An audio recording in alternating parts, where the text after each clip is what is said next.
আজ অন্য দিনের থেকে কিন্তু আমার কাছে খুব স্পেশাল একটা দিন। তোমরা অনেকেই হয়তো জানো, হ্যাঁ, আগের ব্লগে আমি জানিয়েছিলাম এই ব্লগটা ছাড়তে আমার একটু দেরি হয়ে গেল, তবুও আজকে ছাড়ছি। তোমরা বুঝেই যাবে আজকের দিনটা কি। তবে হ্যাঁ, আজকে এই মুহূর্তে, যেই মুহূর্তে আমাদেরকে রাস্তায় দেখছো, সেই মুহূর্তে কিন্তু একদমই আশা ছেড়ে দিয়েছিলাম যে ওটা হয়তো আজকে আর করা হবে না।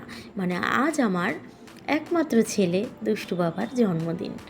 তো তার জন্মদিনে আমাদের সকালবেলাটা ভীষণ ঝক্কি পোহাতে হয়েছিল। তখনও পর্যন্ত কিন্তু আমার ছেলে ঘুমিয়ে আছে। 4:30টার সময় আমরা রাস্তায় বেরিয়ে গেছিলাম। আগে বলেছি, আর বললাম না এখন, কারণ বললে পরে তোমাদেরও শুনতে ভালো লাগবে না। তো যাই হোক, দেখো, সমস্ত প্রতিকূলতা হয়তো আমি এখন পর্যন্ত পার করতে পেরেছি। ওই জন্যই নতুন বিছানার চাদর কিন্তু পেতে নিচ্ছি। তো দিন তো শুরু হয়ে গেছে, এখন আর গুড মর্নিং বলার মতো কোনো সময় নেই, কারণ এখন গুড আফটারনুন হয়ে গেছে। তাই জন্য আফটারনুন নয়, নুন হয়ে গেছে। তাই জন্য তোমাদেরকে আমি শুভ দুপুর জানিয়ে আজকের ব্লগটা এখান থেকেই কিন্তু শুরু করছি। এই যে বুঝতেই পারছো, এখন কিন্তু ওর ঠাম্মি ওকে ধান দুব্য দিচ্ছে। তার মানে কি, আমার ছেলের কিন্তু আজকে জন্মদিন।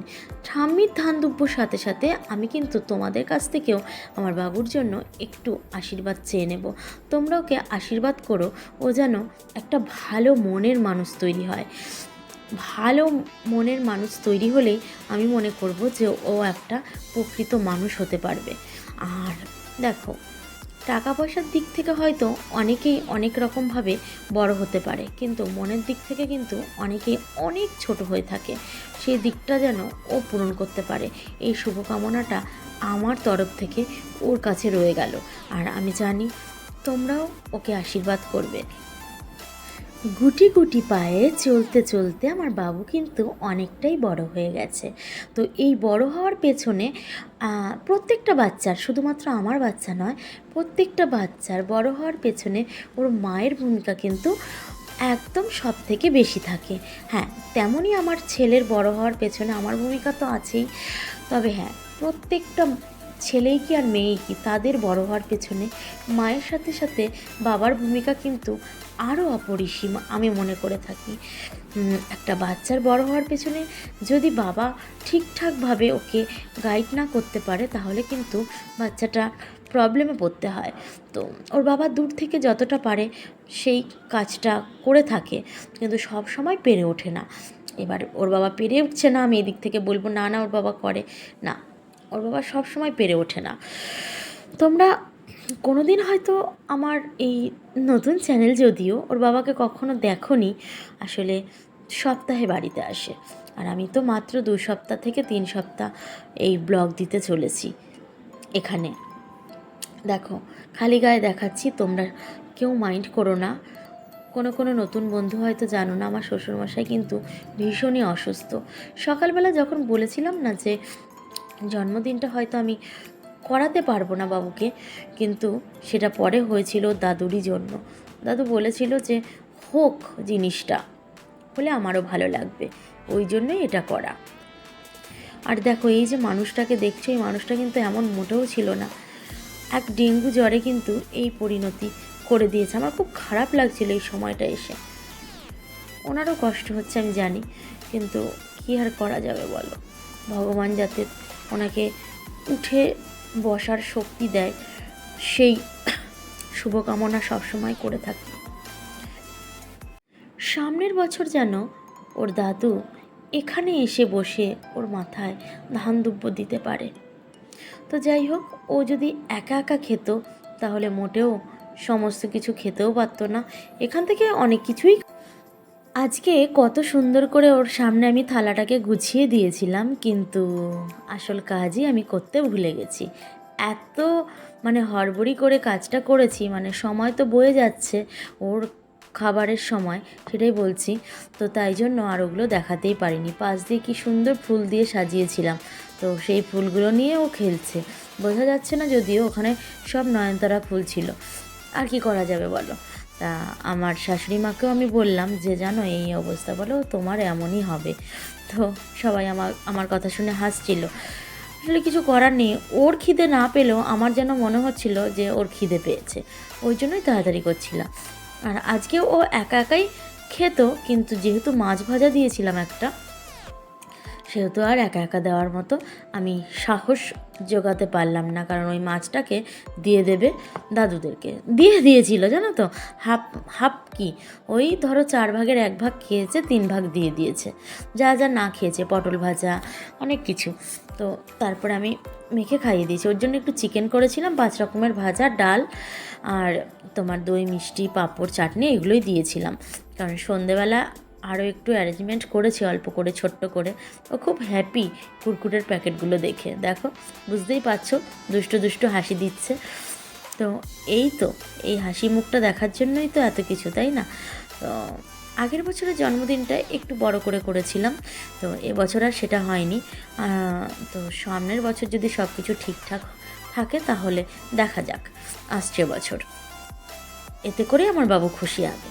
দেখো এইবারে চলে এসেছি আমি, সন্ধ্যাবেলায় কয়েকজন নেমন্তন্ন করেছি, মানে ওর সাথে যারা পড়াশুনো করে ওদেরকে বলেছি, পড়াশুনো না ঠিক ড্রয়িং করে, আগে যখন স্কুলে পড়তো তাদের সাথে পড়াশোনাটা করতো। তো তাই জন্য আমি এখানে চলে এসেছি চাল ধুতে, অবশ্যই ফ্রাইড রাইস হবে। তারপরে মা রান্না করছে, মানে ফ্রাইড রাইসের যে ভাজাগুলো ওগুলো মা ওপরে ইন্ডাকশানে করে নিচ্ছে, আর আমি এদিক দিয়ে চিকেনের যে আলুটা এটাকে একটুখানি সেদ্ধ করে এনেছি, জানো তো, হাফ, ওই ধরো 50% করে নিয়ে এসেছি। আর এবারে ভাজা করে করে এখানে রেখে দিচ্ছি, একটুখানি এগিয়ে থাক, দুজনে মিলেমিশে আমরা কাজ করছি, ওই জন্য দুদিকে। আর এই কড়াইটাকে কিন্তু আজ নিয়ে এসেছি, আমি জানি তেল বেয়ে বেয়ে পড়বে মাছ তোলার সময়, তাই জন্য বেশি কিছু অ্যারেঞ্জমেন্ট করিনি, আর অল্প কিছুই করেছিলাম। আর আমার ছেলের জন্মদিন প্রত্যেক বছরই আমরা ছোটোখাটো করেই করে থাকি, আর সেই জন্মদিনের সব রান্নাগুলো কিন্তু ওর ঠাম্মিই করে থাকে। আর আমার শাশুড়ি মায়ের রান্না হচ্ছে ভীষণই ভালো, সবাই খেয়ে কোনো দিনও কিন্তু বলেনি যে, মানে আমাকে তো পরেও অনেকে গল্প করে যে, আমাকে এমনও বলে জানো যে শাশুড়ির কাছ থেকে কিন্তু রান্নাটা শিখে নিস, আমার যে বান্ধবীরা আসে ওরা কিন্তু এই কথাগুলো বলে। সারাদিনে তেমনভাবে তোমাদের সাথে আমার দেখা হয়নি, তো এলাম অনেকক্ষণ পরে, মানে যাবতীয় সমস্ত কিছু কাজবাজ করে, সমস্ত কিছু পরিষ্কার পরিচ্ছন্ন করে, যেহেতু আমাদের কোনো হেল্পিং হ্যান্ড নেই, তো সেই কাজগুলো কিন্তু আমাদেরকেই করতে হয়, আমাদেরকে, মানে এইসব কাজ তো আর মা করতে পারে না, আর মা রান্না করে দিয়েছে আবার কি। আর আমি যতটুকু পেরেছি কাটাকুটি, মাছ ভাজা, তারপরে ভাতটা করেছি, এগুলো আমি করেছি। আর মা যাই আমরা আইটেম করেছি, তেমন কিছু করিনি, একদম হালকা পাতলার মধ্যে ছেড়ে দিয়েছি, গরমের দিন, আর এমনিতে মন মেজাজ খারাপ তোমরা জানো। আর তাও আমরা যে এই অনুষ্ঠানটা করছি ছোট্ট করে, শুধুমাত্র আমার ছেলের একটু ভালো লাগবে বলে, আর কিছু না। তো তাছাড়া আমারও ভালো লাগে, শুধুমাত্র বাবুর কথা কেন বলবো, আমারও ভালো লাগে যে ওর জন্য কিছু একটা করা হোক, সেটা আমিও চাই। তো চলো, বাবু তো প্যান্ট পরিয়ে দিয়েছে, এখনও ওর জামা পরা বাকি। আমি বললাম কেউ যখন আসেনি এখন থাক, পরে তুমি জামাটা পরো, কারণ নতুন জামা পরলে এমনিতেই গরম লাগবে। আর আমি তাহলে একটু শাড়ি পরে নিই, ভেবেছিলাম পরবো না, কিন্তু না পরাটা খারাপ দেখায়, ওই জন্য আমি শাড়িটা পরে তারপরে তোমাদের সামনে আসছি। ঠিক আছে, তাহলে এখনকার মতো এই পর্যন্ত, আবার দেখা হবে। আমি রেডি হয়ে যেতে যেতে তোমাদেরকে একটা কথাই বলবো, যে আজকের ভিডিওটা কিন্তু একটু, সামান্য একটু বড় হয়ে যেতে পারে, তোমরা স্কিপ না করে যদি দেখো তাহলে অনেক অনেক ধন্যবাদ, আর যদি স্কিপ করে দেখো তাও অনেক অনেক ধন্যবাদ। যাই হোক, আমার সাথে তো তোমাদের আলাপ আলোচনা হলো, তাই না? এটাই যথেষ্ট। আস্তে আস্তে যদি ভালো লেগে থাকে তাহলে কোনো না কোনো দিন ফুল ভিডিও অবশ্যই দেখবে তোমরা। কি এইটুকু তো মনে হয় আমি আশা করতেই পারি, নাকি বেশি কিছু হয়ে যাচ্ছে হয়তো বা।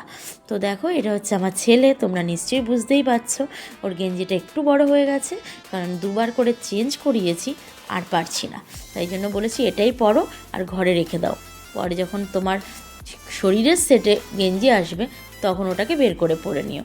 আর ইনি হচ্ছে আমার ছেলের প্রিয় মিস, ঠিক আছে? তো ওরা বাইরে বসে আছে, ঘরের মধ্যে এত গরম, তাই জন্য ওরা বাইরে বসে আছে। আর এই কেকটা কাটিং হচ্ছে এখন।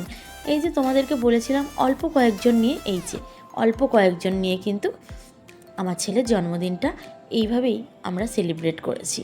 তোমরা সবাই ওকে আবারও বলছি আশীর্বাদ করো। আর আচ্ছা, আজকের ভিডিওটা কেমন লাগছে তোমাদের? বোরিং লাগছে কি? আর যদি ভালো লেগে থাকে তাও বলো, আর যদি বোরিং লাগে তাও জানিও কমেন্ট বক্সে। আমার ছেলের কেক কাটা হয়ে গেছে, ও তো ছুরি শুদ্ধই দিতে যাচ্ছিল সবার মুখে মুখে ঢুকিয়ে, তারপরে ও চলে এলো ওর মায়ের কাছে। ও, আমি বুঝি তোমাদের সাথে তেমনভাবে দেখা দিইনি। এই মুহূর্তে দাঁড়িয়ে আমি কিন্তু আমার বাড়ির লোকজনদেরকে মিস করছি। আমার দাদা, বৌদি, মা, বাবা, সোনা, এদের সবাইকে কিন্তু আমি মিস করছি। সোনা হচ্ছে দাদার মেয়ের নাম। তো ওরা আসলে পরে আমার মনটা আরও বেশি ভালো লাগতো। তো আসতে পারিনি, তোমাদেরকে বলা হয়নি। আমার মা তো অসুস্থ, মানে মায়েরও স্ট্রোক হয়েছিল গো। মাও হাঁটতে চলতে পারে না, ওই জন্য কিন্তু দাদা মাকে থুয়ে আসতে পারে না, কারণ এখন প্রচুর গরম আর প্রত্যেক দিন স্নান করাতে হয়, ওই জন্য আসতে পারেনি। কিন্তু সমস্ত কিছু আমি বুঝি, বোঝার পরেও আমি যেন কেমন একটু হয়ে পড়ি। তো আসলে মন তো না, মায়ের জন্য তো খারাপ লাগতেই পারে, এটাই। আজকে আর একদম মন খারাপ করার কথা বলবো না। আজ হচ্ছে আমার ছেলের জন্মদিন বলে কথা। আজকে মন খারাপ করলে চলে একবারও? আর দেখো, এটা হচ্ছে রেহানের মা। ও যদি এই ভিডিওটা দেখে না, আমাকে বলবে তুই এটা কেন দিলি। ও মনে হয় কেকের কিছু বলছে।